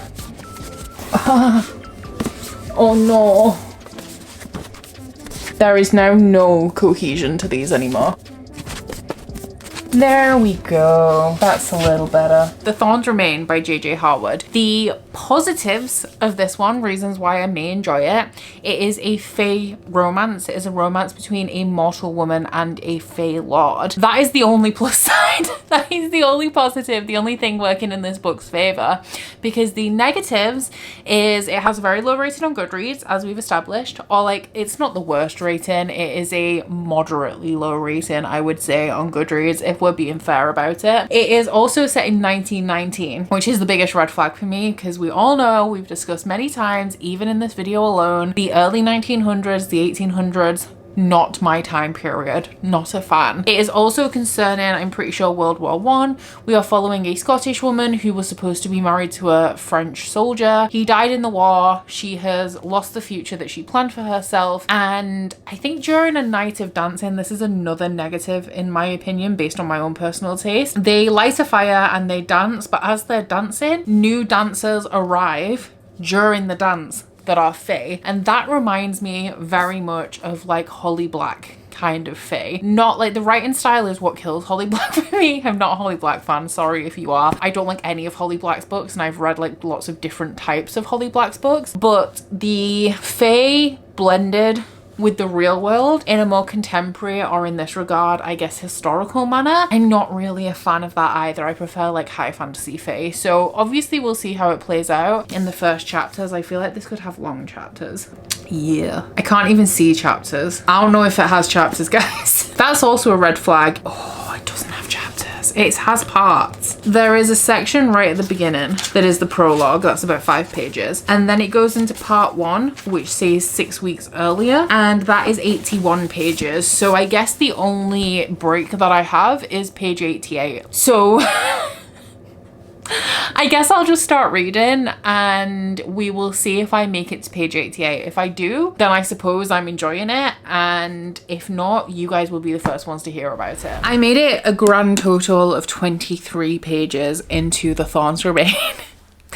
Did not get very far. I was actually feeling optimistic going into it because I don't mind the writing style or anything, but we're following a young woman called Moira Jean who lives in this very small village in Scotland, and the first 23 pages is essentially her walking through the village, talking to all of the people who live in the village, including some of the older people. Like, she goes to someone to try and get cake off them. The two boys ploughing the field are like arguing with each other, and it's all very just like small village twee. And I do obviously know that it's a fantasy, so I was like, okay, well, the first part ends at 88. So let's skip ahead like 20-30 pages and see if anything fantastical is happening. And I skipped to like page 45 and she was still just having a discussion about buns with the baker that was just a back and forth between them in this small village, and I was like, I can't. If it was just the first 30 pages, just kind of setting up the story before it got fantastical, maybe I could push past it in the hope that it would get a little bit more interesting, but it's just not my vibe. Like, it reads kind of like a cozy mystery. Do you know, like the kind of things, and I haven't read these books, but I've watched the TV show and my mum really liked them, but you know, like the Agatha Reason series where it's one woman solving murders in one small village where everybody knows each other? The atmosphere and the setting gave me that vibe, and I'm not a mystery girly at all, and cozy only works for me in certain instances, so I've just decided to cut my losses with this one. I feel like this would be a book that a certain type of person or a certain type of reader would enjoy, especially if you're a fan of like the cozy setting, or you like small town books like set in the UK, because small town America books are very different to small town UK books. Or if you like watching British dramas, I feel like you could potentially enjoy this one, but it is very much not my vibe. We are now down to 46 books in the stacks, and we have 3 books left to unhaul for this challenge. I cannot lie, I am hoping for easy unhauls because you do not understand how much I just want to sit and read a book right now without having to keep stopping and starting things. So I have moved one book along so that we still have 20 books in each of the stacks with the remainder on the floor, and I am going to keep doing that while we are around the 40 number just to keep things a little bit simpler. But our next book is number 43. Okay, so that's down here. 40 is the bottom of this stack. So 1, 2, 3. Ooh, she should not be here. She should not be in the stacks because this is a paperback that would be going on paperback shelves that I do not currently have. So I'm actually going to remove this. Oopsie. We now have 45 in the stacks, and we're still going to go with 43, which is 1,000 Pieces of You by Claudia Gray.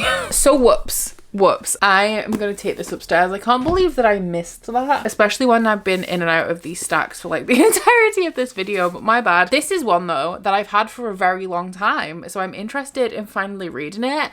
It is one of those that I feel like at this point I may have grown out of, but then for that reason I don't want to actually confront this book and read it. I feel like if I'd have read it at the time that I actually bought this, which was shortly after its release, I would have really enjoyed it, and now the time has passed and it's kind of like my fault for not prioritizing it earlier. This one is a Firebird book, I think is the series. I love the cover as well, and it is a YA sci-fi, but I'm pretty sure that that is all I know about this one. It was published in 2014, so I really have had it a very long time. This does sound good. So it is about a girl whose parents created a device called the Firebird, which allows people to leap into alternate dimensions. And when her father is murdered, people suspect his star student, which is Paul, and he, after the death of her father, jumps into a different dimension. So it seems like he's gotten away with the perfect crime because no one can catch him, but the main character, Marguerite, knows how to use the Firebird, and so she starts to leap through dimensions in pursuit of the person she thinks murdered her father. But it seems like it's going to turn into a little bit of a romance, which honestly I'm not mad about. I'm a little bit confused though, because I'm looking at my small hardback shelves and it looks like there's a book missing, and I'm trying to figure out what it would be. If there's nothing that's supposed to be in that gap, then I can just go ahead and shelve this. So I'm like really trying to rack my brain and figure out what it could be. It's not what I'm currently reading, right? Because I'm just currently reading A Kiss of Iron, which would be on my romance shelves. But then I also haven't recently unhauled anything that would be in that gap either. So I'm really confused. Well, fuck it, I guess. We're just gonna shelve this one because that gap is staring at me and I can definitely fit a book in it. Maybe it's because I don't normally see it from this angle. So from being like stood up and higher above the shelf, it looks like it's full, but look, I have a gap here. that I can very easily fit a book into. Ooh, only just though. Is that correct? A, B, C, D, E, F, G. Oh, A, B, C, D, E, F, O. See, the problem is going to be that it won't go in alphabetically because it should go there. But that's not going to fit there. Fuck.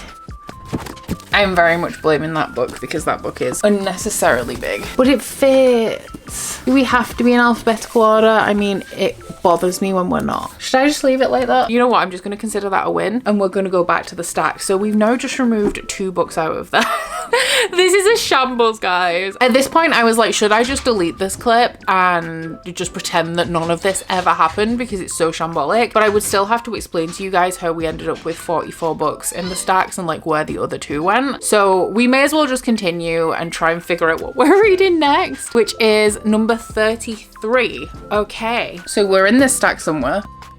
30, 31, 32. Ooh, 33. This one's an interesting one. And then we'll just add that one up there to make it 20 for next time. Our next book to sample for this challenge is The City We Became by N.K. Jemisin. Now this is an interesting one because it could go either way. I have heard amazing things about N.K. Jemisin, specifically about the Broken Earth series, which the first book of that series was actually in the stacks until I removed all of the paperbacks recently, so it may make an appearance in the future. But when it comes to N.K. Jemisin, I have heard very opposite things, and I have read from N.K. Jemisin before. I read the Dreamblood duology and I very intensely disliked it. It was very much just not for me. I felt like it was more of a, not necessarily a soft magic system, but it was, because it deals with dream magic, it was a little bit more nonsensical than I typically like when it comes to fantasy. And when it comes to N.K. Jemisin, people do have very polarizing opinions. There are people that really love like the Dreamblood duology and The City We Became, and then there's people who really love like the Broken Earth and the, is it the Inheritance trilogy, or like the one that starts with the 100,000 Kingdoms. So this one, because I've heard that people who like Dreamblood like The City We Became, I don't know how I'm gonna feel about it. So this one is about New York City, and each of the boroughs of New York are different characters. So like Brooklyn is a character, Queens is a character, Manhattan is a character, and I don't actually know what the plot is, to be fair. It does not say what the plot is. The plot laid out in the synopsis is just that each of the boroughs is a character, and it's that kind of, I guess, personification of things, of places, that will potentially make this something that I don't enjoy. Now, I do know that I have the audiobook for this. I picked it up for like 99p on Audible, and I've heard that the audio is very good, so I am actually probably going to go down that route. But in terms of how much I'm going to read, so the prologue is 22 pages. So let's say I'm going to read up to chapter 5, which is a lot. Chapter 5 starts on page 127, and chapter 3 starts on page 88, so I'm aiming for between 88 and 127 pages of this one, but I feel like it's definitely the type of magic and maybe the writing style that's going to either make or break this one for me. Good evening. I have news, quite a bit of news actually, but first things first, I'm currently in the middle of making dinner, but during the latter part of this afternoon, I did spend a couple of hours listening to The City We Became while I was working on my crochet along, and I am a little bit torn about this one, just slightly though. I feel like my hesitation with this one is down to the author and not the book itself. I know that this book is polarizing. There are some people who love it and some people who hate it, and I actually don't really think that I can get a full picture of an N.K. Jemisin book from listening to like the first 50 pages. That being said, my opinion, my thoughts after listening to the first 50 pages is that I could listen to this entire audiobook. I think that the audiobook is very well produced.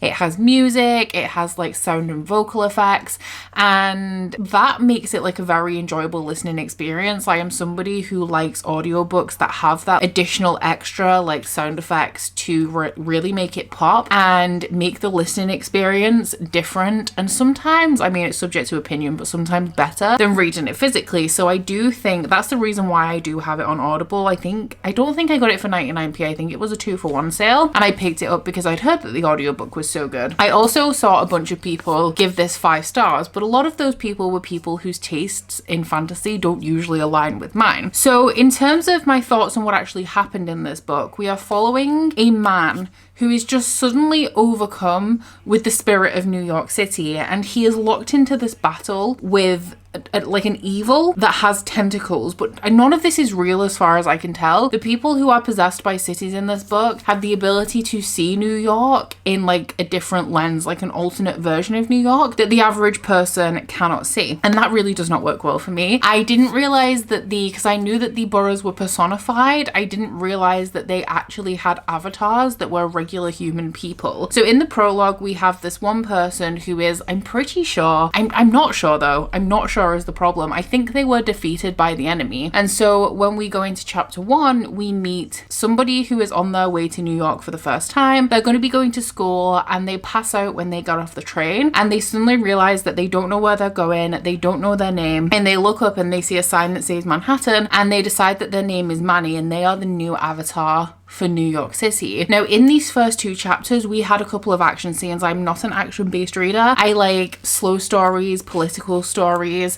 I don't love books where action really drives the plot. It very much could settle down after the first 2 chapters and get into a little bit more of a slower pace, but just based on what I read so far, those 2 things turned me off. So the people embodying the cities and fighting this battle that isn't actually happening but also is happening, and the fact that the people are cities, like I don't understand why. It is something, I think they said that New York is the first American city that this has happened to, but like Paris and London being really old cities, as well as like Lagos, are all alive and like their own entities, and New York is kind of just waking up and entering into this battle, but it's all kind of conceptual. And I'll be honest and say I don't get it, and I don't care if that makes me look stupid, because my brain just doesn't work in that way. It's why poetry doesn't work for me, and I've said it time and time again with things like this, with soft magic systems. I just cannot wrap my head around them, and I can handle really complex stories and really intricate plotting, but anything like this that isn't actually happening, you kind of have to pretend it's happening, and it's not happening but it is, completely over my head. So maybe that changes throughout and it turns into something that I would enjoy a little bit more, but right now I think I am happy to unhaul the city we became. And I actually, sometimes with fantasy, I need to read along with the audiobook, or I need to start by reading along with the audiobook to get a good grasp of what is going on. I did not have that issue with this book, and I will always have that book on Audible. So if it comes to a point where I want to pick up an audiobook that has really good audio production, then the city we became will always be available to me, and I do not need the physical copy for that to be the case. I'm a little bit sad about it, but like I said, that is more because I know loads of people really love N.K. Jemisin, so I want to give it like a very fair chance and explore N.K. Jemisin more for myself. But I also have read an entire duology by N.K. Jemisin and I didn't like it, so it's not like I don't have reason to believe that N.K. Jemisin may not be the author for me, you know? And then the second bit of news that I have is that I am so over this challenge at this point. I gotta be honest, like I'm feeling fatigued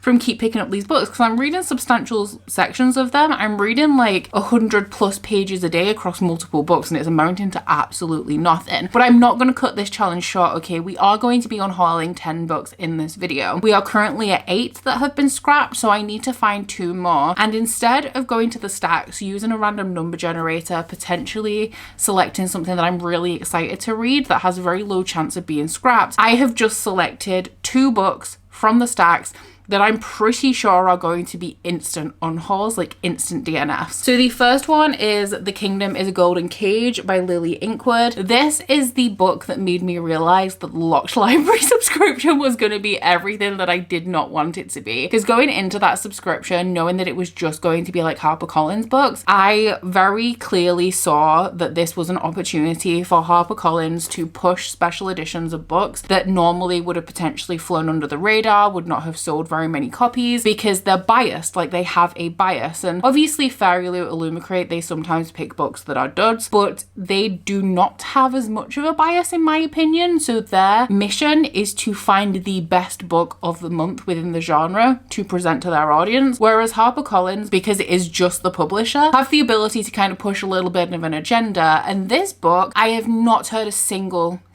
good thing about. The synopsis sounds terrible. It sounds like a YA YA that was written in like 2013. I'm pretty sure like, is the love interest a cat? And it's set like in a tower. It's like a fairy tale retelling, but it's super, super basic. Everybody who has read it, I don't think I've seen a single person that's enjoyed it. And I actually had people messaging me ahead of my unboxing saying that they couldn't wait to see my reaction to this book being in there because it sounded so bad. I also don't really like the edition because they've done like a tarnished foiling on it, but it looks like the book is damaged. Like it's not, and then it's a bit garish, you know? So we're gonna give this one a go. I'm not sure exactly how much 5 chapters is gonna be because they are named, not numbered, but they don't look exceptionally long. So this one will be the first one, and then the second one, I wasn't feeling this anyway, but ahead of me selecting it, I did just out of interest look up the Goodreads rating. 3.1 average rating.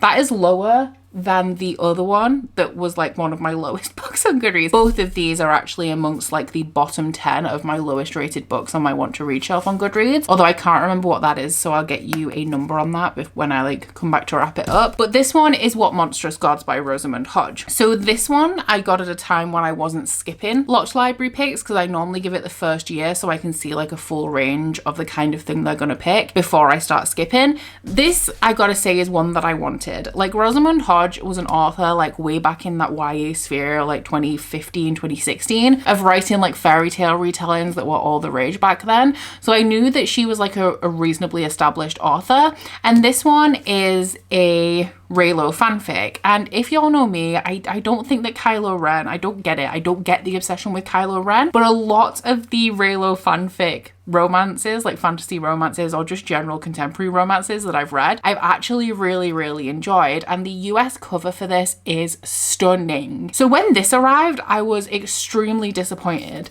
I'll show you the US cover so you understand why I was so disappointed. This is not what I was expecting at all. And then somebody told me something about the author that made me also just generally not want to read this book. And then to top it off, the reviews have not been good. So this one is about a heretic sorcerer that raised a deadly briar around a palace, casting the royal family into an enchanted sleep. And then the main character is somebody whose destiny is to kill the heretic sorcerer and wake the royal family. So both kind of, are they both YA? They are both YA. I think this one's published by One More Chapter, so I'm not sure, but I think it's YA. And both very typical like fairy tale-esque YA fantasy plots. Fairy tale-esque stories also don't work for me. It's something that I've discovered over the last couple of years. Although sometimes if it's a fairy tale inspiration or a retelling, I can get behind it. It's more if it's like a modern fairy tale or in a fairy tale style that I struggle. So we'll see how I get on with these two. But the reason why I have picked them is because I am anticipating that these are going to be quick, easy, guilt-free DNFs. I wanted to do the challenge for this episode this way instead of picking the books myself, because I don't want to take all of the books that I necessarily think are going to be easy DNFs out of the stacks, because I want some variety in the episodes. And if every book that I read is one that I love and I want to shelve, then the episode's going to last forever and ever and ever. But at this point, I'm just super fatigued with this challenge, so we are going with the two that I've been staring at in the stacks for ages that I really don't think I'm gonna love and are just refusing to come up. Like, it's rude, honestly, how these books have not been picked yet, because they've been there the entire time. So I did start with The Kingdom is a Golden Cage, and I read the first 5 chapters, 2 of which were prologues. So we had 2 prologues, which is of course unusual, and then the first 3 chapters, most of which are from Celine's perspective, but then there is also another character who has a perspective called Magali, and she also has like a snippet of the prologue from her perspective. She's the mother of a prince. I can't tell you what this book is about. It info dumps some stuff from Celine's perspective, info dumps a fairy tale, then it tells you the fairy tale from Magali's perspective of what like actually happened, and then it goes into Celine on her way to meet her betrothed but stumbling across a naked prince or somebody who's a contender for a throne. I am honestly so confused, but the one massive red flag in this, the reason why I'm definitely not continuing, aside from the fact that I feel like it's real info dumpy and then throws you into it, but like I don't know why I should care about anything at this point, but the main thing is that yes, the main character's love interest is a cat, and you know, when we're talking about fairy tales, that is fine in and of itself. Like, that is a common thing. Like a prince or a person who is cursed into an animal form, like pretty standard when it comes to fairy tales. But what I cannot get over is that she knows he's a cat. She calls him the love of her life and she keeps stroking him. It's giving me the ick. In the prologue, he starts like caressing her face with his paws. I just can't take it seriously. He is giving red flags from the beginning though, especially with the way he's established as being the love of her life. He's been a cat for 5 years, but he's the love of her life. And then the way that the guy that she stumbles upon naked is described as being this strapping young gent. I think that we may have like a switch of love interest, maybe a betrayal from the cat. This is just like what I'm inferring from the first 30 pages. Try not to make it clear in the comments if you've read this book, but tell me if I'm right, because I'm intrigued to know. And the other thing that I don't like about this is, as I said, I'm pretty sure it's YA. I still haven't checked for sure, but the main character is 23, which leads me to believe that it's adult, but it reads like mid-range YA, which is fine if it is a mid-range YA, but it's not. According to the age of the characters, it's supposed to be adult. And if I was going into this, like, I expected it to be YA, so it's not as bad, but if I went into this expecting it to be an adult book, I would be sorely disappointed. But I said that I would get you an average rating on this from Goodreads because I think it's pretty low. Although I can just go to my books because I know it's one of the lowest rated books that I own. We are clearing through a bunch of the lowest rated books that I have on Goodreads though, which is nice. Oh, it's a 2.75. That's intense. That's like real bad. Although some of my friends rated it 4. Only 2 of my friends have read it. One gave it a 4-star, one gave it a 3. Apparently they're the only people who liked it though because of how low that average rating is. I mean, a 3 is like an average rating for a lot of people, which is fine. How many ratings does it have? 126. So also nobody's read it, and anyone who did read it did not like it. So I will not be adding myself to the group of people that have read this book. I will be scrapping it right here, right now, and picking up What Monstrous Gods to hopefully scrap that as well, because that one, I did tell a lie actually, I've just noticed when I looked. It has a 3.3 rating on Goodreads, not a 3.1, but that's still kind of low. I would say anything below a 3.7 is cause for concern. Anything below like a 3.5 is a red flag, and I'm kind of wary. Not to say that I take Goodreads ratings as law, but if I already have like weird feelings about a book, or like I already am a bit iffy about reading it, and I see that it also has a rating like below a 3.5 on Goodreads, that is a pretty much a deal breaker for me. I'm almost guaranteed not to enjoy it. I'm happy to tell you guys that I have resolved the final book in this video, which is What Monstrous Gods by Rosamund Hodge. I'm gonna be honest, I read the first chapter of this and then I skim read the next 2 because I was finding the writing to be very, very unengaging. It kind of read like a mid YA 2015-esque fairy tale type young adult fantasy story, which I used to love back in the day, but at this point it's not really my thing. It does kind of track with Rosamund Hodge though, because I know the book that I wanted to read by her, is it called Cruel Beauty? And it is a Beauty and the Beast retelling. Is it actually? Yeah, it was a duology that comprised of Cruel Beauty and Gilded Ashes. At this point in my life, like, I don't want to read that book anymore. I know I won't enjoy it like I would have done at the time that I added it to my Goodreads TBR. But yeah, this kind of fell along a similar line that I kind of expect Cruel Beauty to also follow along on. So maybe like if you've read from Rosamund Hodge before and you've enjoyed her work, you may also enjoy this. It is obviously like a vague Sleeping Beauty retelling, but also has that like Raylo fanfic element, which when I was skimming through, I did kind of get to the point where she was going to break this curse, and the sorcerer that has cursed this family is in there with them, like in this palace, and she gets there and he's like, do what you will, honey, like I don't want to be here anymore because the longer they sleep, the longer I'm awake and I'm tired of it. So I did get to the point where there was a little bit of back and forth and a little bit of banter, and it was okay, but I think compared with the kind of unappealing writing style to me, it's not something that I ultimately want to continue on with. Also paired with the fact it has really bad ratings and I haven't heard a good thing about it, I think that this one is a solid miss for me, and I am okay with that. So this brings us to the end of episode 10 of Shelve It or Scrap It. Finally, it only took me a week to film this one, which I normally give myself at least 10 days. I knew that this one was going to be a little bit of a faster round, but it felt like much longer than 7 days. Like, I am not doing this again. And I know I've done try a chapter tags in the past where I've just done it like the traditional way, where I just read a chapter of 5 books and kind of like give my thoughts, and I hated those. So I don't know why I thought that this was a good idea. I feel like it felt like it was going to be really productive, which it was, because we've got through 16 books in total in this video, but it was not an enjoyable experience, and I'm so glad that I can just now go and read The Kiss of Iron and actually read that book and like just sit and read a book and know that I can just read it and that's it. So to wrap up this vlog, we are down to 41 books in the stacks, which, you know, I am sad that we didn't get to 40 just because it's a round number, but absolutely nothing could convince me to do one more book for this video, if I'm being honest. And in total, we did manage to get through 16 books. So I actually cannot lift all of them at once to show you guys because of how many there are. I don't even know if this is the most productive episode that we've had. I don't know if any of you guys know. I feel like we have had a few where we've got through like 10 books, but I don't know if 16 is actually our max. But in total, we managed to shelve 6 books, all of which came from the stacks. 4 of these are ones that we attempted to read, which was the bottom 3 and also Addicted to You.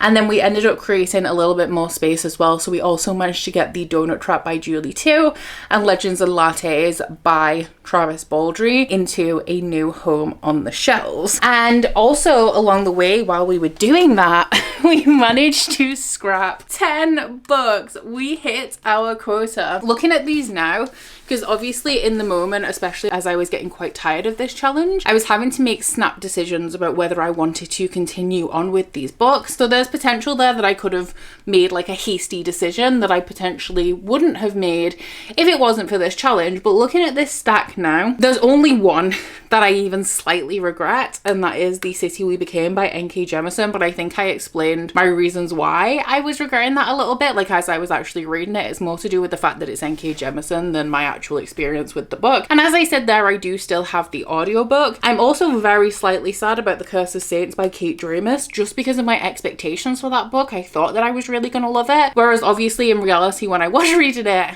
I know that I wasn't having a great time. And still thinking back on what I read of that book and my experience with it, I don't regret choosing to unhaul it in that regard, because there's nothing about it that I kind of want to go back into the book for to explore more, aside from the fact that it's like a promise of an enemies to lovers story, and I do typically really love those. Just a heads up as well, when I unhaul my books, I do put them on Vinted. I don't do it after I unhaul every book, like I don't do it as I'm unhauling, but I am about to film an unhaul for my channel, which will be the next video that you see, which is going to contain all of the books that you've seen in this video, plus all of the things that I've unhauled over the last couple of months. So I am going to be updating my Vinted very, very soon if you are interested in checking out any of these. I know that Vinted doesn't ship to every country in the world. I'm pretty sure it's predominantly a UK thing, although I think a couple of other countries do have access to Vinted. But with me having such a high volume of books that I tend to unhaul, it is currently just the easiest way for me to rehome some of these special editions that I know that some of you guys would be potentially interested in. So it does have a follow system on there. If you would like to be alerted